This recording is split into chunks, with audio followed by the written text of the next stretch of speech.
Has anyone experienced a red dimension? Something happened a couple of years ago and I cannot get it off my mind. I was in my room and had laid down to go to sleep. I closed my eyes for a bit, and then when I opened them, I was still in my room, but it was different. Everything was flipped. The whole layout of the house, not upside down, but reversed.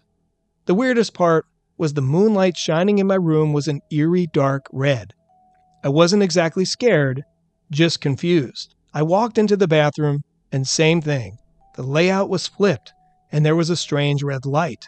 I started feeling uneasy with a sense of dread, so I laid back down and closed my eyes. When I opened them a few minutes later, everything was back to normal. By the way, I was not on drugs or drinking. I've never experienced anything like this before or since. The whole experience stays in the back of my mind as if there was a message someone or something was trying to send me. We hear different stories and different versions of paranormal or high strangeness. I mean, this is another example of it. There's this guy on YouTube, I can't remember his name, but he's been doing experiments with lasers and DMT where you shine the laser on the wall, and if you take, and this is where I'm confused because I don't think it's like a heroic dose of DMT, but I think it's just enough to kind of alter your state a little bit. When they look into this laser that's shined on the wall, they can see what look to be, for lack of a better word, the symbols that are in the matrix. And what they're seeing is dimensionality. They're seeing these symbols not flat like projected, but like embedded, like you can, like they have dimension and shape behind them. And I mean, it's just an experiment that this guy is doing and that other people have gone in and have seen the same thing. So unlike a dream or unlike drugs where you might get two people with different experiences or outcomes or where they might have ended up in whatever realm that they traveled to, people are consistently seeing the same shapes, symbols, and images, which, they are concluding or at least hypothesizing that this is the code, this is the matrix code that makes up our simulation or our world. When we go to sleep and we dream, it's like we know very little about the mechanisms of what consciousness, unconsciousness, subconsciousness, dreams, the nature of reality. So, I mean, to have this experience, what a cool experience to have. Probably freaked them out. I mean, yes, because what do you do when you come out of that? Like, what do you do with that? This type of dream is a classic glitch in the matrix or liminal space experience. And it's unsettling because it takes place where you should feel the safest, which is at home. Makes it mathematically and visually seem wrong, like when you have a dream like that. But here are 2 vibe ways to interpret this eerie mirrored reality. I'd love to get your thoughts on this. The first one is, in dream symbology, your house represents your soul or your current life structure. When the layout is flipped, it suggests that your external life and your internal values are currently out of alignment. The flipped house is a visual metaphor for feeling like you are living someone else's life or moving in the wrong direction. The eerie red light often represents a stop signal from your subconscious, a warning that the path you are currently on is creating a sense of dread because it's not authentically yours. So instead of fearing the dread, look at it as a spiritual guardrail. Your subconscious is using a high contrast red alert to get your attention so you can flip your perspective back to what feels right side up. That sounded great. Yeah. Yeah, these are really cool, right? I mean, the dream logic, that's what's so great, the symbology. So the second one is called crossing the threshold of change. Red is a color of high energy, passion, and survival. In a dream, a pervasive red light can signify that you are standing on the threshold of a major transformation that feels threatening to your ego. Dread is often just unprocessed excitement or the fear of the unknown. The fact that the house is mirrored suggests you are entering a new reality where the old rules don't apply. Seeing your world flipped can mean you are being asked to look at the situation from the exact opposite perspective of how you currently see it. Another response that seems to lead back that something is, amiss in the person's life. Yeah, when I have dreams that are very vivid, I will often immediately share them just to get another perspective and to try and see. And there are books that you can read and kind of interpret, and they all mean something. But I think it is fascinating because we don't really know what all this is. The argument for simulation theory is you're having this experience and someone's tweaking, whatever code or whatever interface is necessary to update your software so the experience continues. Whatever it is, we don't know. It's fascinating. What you just shared was fascinating, especially because I think the signs of, like, for example, intelligent design, those signs are everywhere, like Fibonacci sequence. There's visual references that we have that show that there is a designer. Whether one believes in God, I do believe there is creative intelligence. This didn't just happen. This wasn't a projectile vomit. This was something. Yeah. So yeah, it's fascinating because I don't think we could ever fully know. We may get glimpses. We may even get super strong feelings.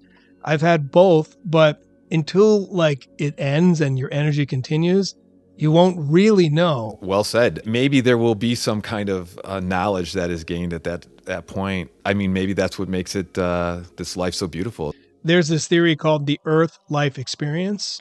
It's from the Monroe Institute.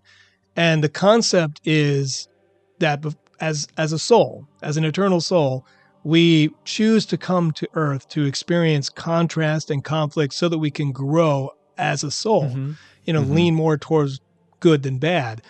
And one of the key agreements in order to enter this experience is that you have to agree that you have to forget it all, right? Yes. You have to forget what come truth in fresh. Come in fresh. And they even talk about how they say, look, souls like out there are raving about how much growth they experience on Earth. But they also caution you that it is going to be a challenge.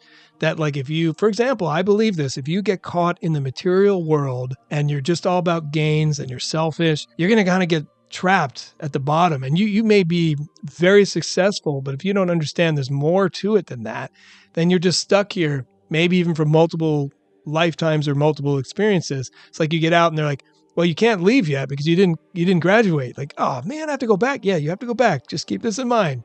Your goal is this. So I just think when, people are all about money and power, they're sort of chaining themselves to the physical and the material. And it's that much harder for them to get out. It's that whole, something about it's easier to pass a camel through the eye of a needle than it is for a rich man to go to heaven. It's very interesting to think about, especially I like the Earth as the training ground, I guess, for your higher self. It's interesting though, because there are stories, and the main thing is that, or the main contract is that you have to forget what you've just learned when you came out this side to go back. The stories of, young kids, I'm sure you've heard some of these stories of young kids who remember that they were World War II pilots. When they're very young, they can have these memories of different people or different places.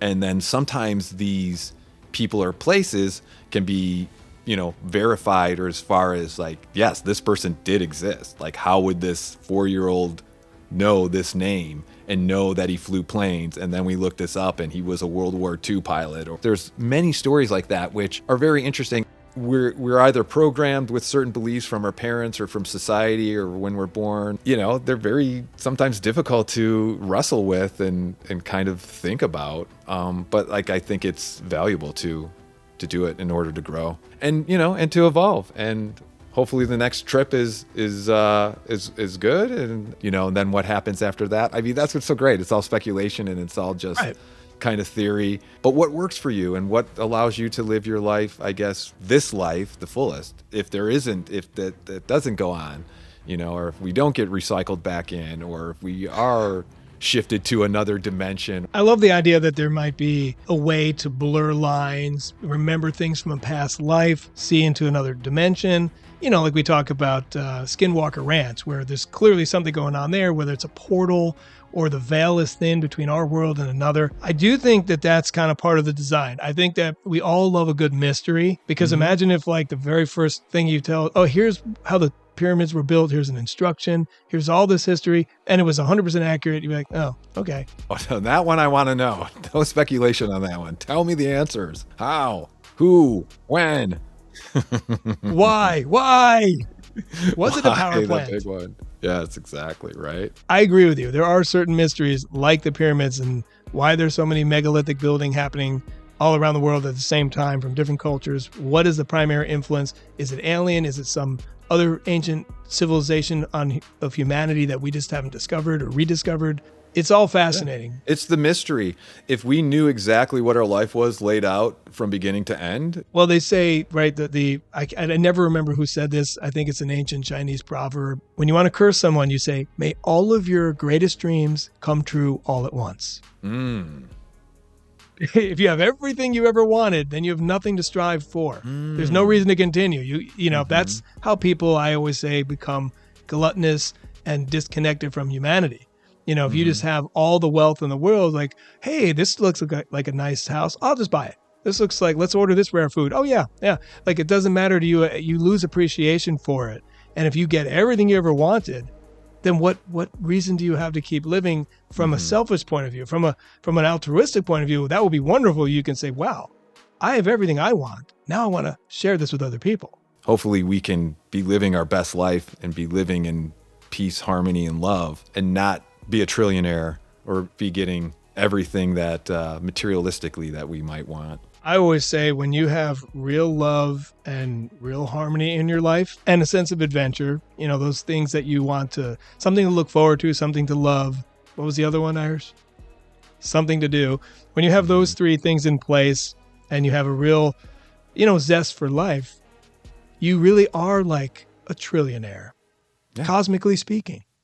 You're fulfilled, and you can go to a movie theater and sit quietly and enjoy it. And if somebody has something to say to you, you can absorb it. And instead of knee-jerk reaction, you can kind of take that in and maybe see from their side and know that, you know what, I'm fulfilled. So there's nothing that can touch me, nothing you can say that can harm me. Love that. I got it all, baby. I'm just going to read you the scientific possible explanation for this. The cornea bends light as it enters the eye, and under certain conditions can create upside down or flipped images. If this happens, even if it's for a microsecond, your brain will register that your surroundings have reversed or flipped, when in fact, the landscape hasn't changed at all. It's just your perception of it has been altered temporarily. Well, I mean, no, that's very interesting, though, of perception, I guess, and just the fact that, I didn't know that if the light hit your cornea a certain way.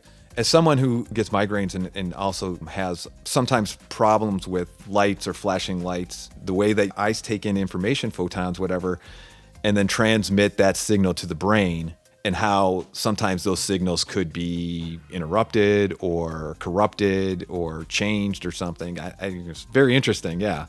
It is interesting, but I'm not sure if it's applicable here because he has this story where he went to sleep. He kind of woke up. He didn't say if this as he woke up, was it a dream? Was it a waking astral projection? He didn't specify, but he woke up, looked around. That's the thing. Yeah. It's like, yes, the first question is like, okay, what drugs were you on? The second question is, were you sleeping? And so was it a dream? So it's like, yeah, dreams can seem so very real. And that's what's hard for the outside observers because it's their subjective reality. It's their dream or their experience that they had. I like the dream interpretation. I like the symbology and the scientific reason, just trying to hunt down. I mean, again, some of the questions that we probably won't have an answer to. And maybe this dream or this vision or this reality causes this person to, I don't know, pursue something else or pursue this or get into something. Maybe that's what their life needs right now. So maybe it was like some kind of signpost from the beyond or from Earth or the universe or God or however you want to categorize it to force or push this person into another frequency or another vibration or another just way of thinking maybe. I love that. We're gonna go.